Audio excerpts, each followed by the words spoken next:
Please say please, Grumpy Bunny, by Justine Korman Fontes. Chapter 1. The Magic Word. One morning, Mrs. Clover asked her class, "Does anyone know the magic word?" Hopper O'Hare's ears flew up. A magic word? Would it bring toys to life? Or make bunnies fly? No one could guess.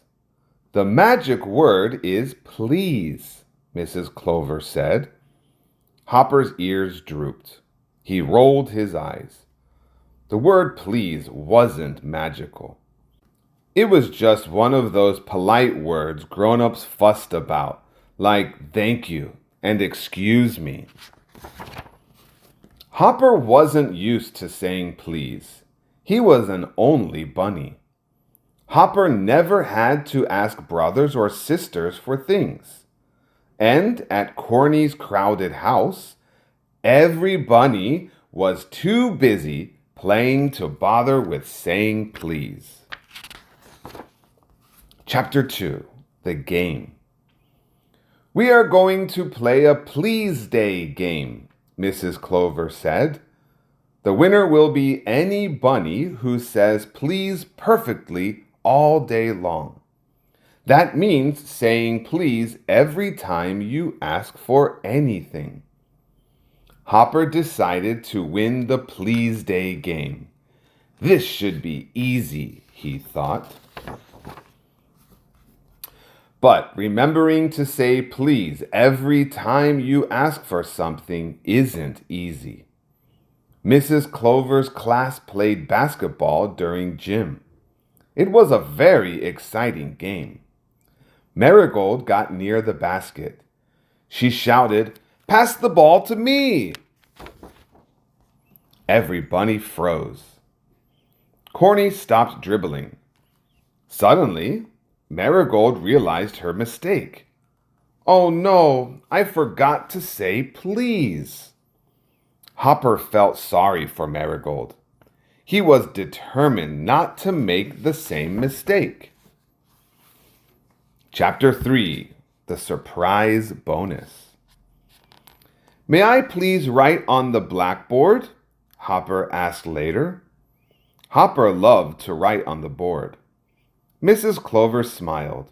She let him write all the math problems. In the cafeteria, Snowball asked, "May I have the big brownie?" "You forgot the magic word," Corny exclaimed. Hopper added, "You should have said, 'May I please have the big brownie?'" The cafeteria bunny smiled. Then she gave Hopper the big brownie. Hopper was beginning to like saying please. At the library, Mrs. Pumpkin asked, "Who wants to read this book?" Milkweed's paw flew up. "May I?" he asked. "Aren't you forgetting something?" Mrs. Pumpkin asked. Hopper raised his paw. "May I please have the book?" Mrs. Pumpkin smiled. "That's very polite, Hopper." Hopper let Milkweed have the book, but Milkweed was out of the Please Day game. In music class, Hopper struggled with his scales. "Let me show you," Lilac said. Hopper's ears flew up. She'd forgotten the magic word. Lilac blushed. "Oops, I should have said please." Now, even polite Lilac was out of the game. Hopper kept saying please all day long.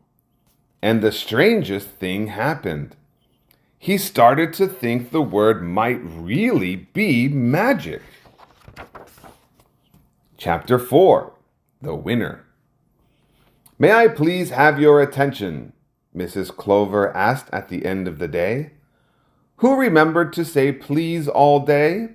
If you did, please raise your paw now." Hopper's paw flew up. He looked around the room. He was the only one. Mrs. Clover smiled. We have a winner! Hopper felt very proud and happy. He had won the game. But Hopper kept saying please. Corny wondered why Hopper was still saying please. Hopper shrugged. I like the way please makes every bunny smile. I noticed that too, Corny said. But why? Corny wondered. Hopper said, no bunny likes to do what they're told, but they're happy to do what they're asked. That makes sense, Corny agreed. Besides, Hopper added, I want to win the next Please Day game too. I might as well practice. Corny laughed. May I please come over to your house after school? He asked Hopper. Maybe he would win the next game. Then they both burst out laughing.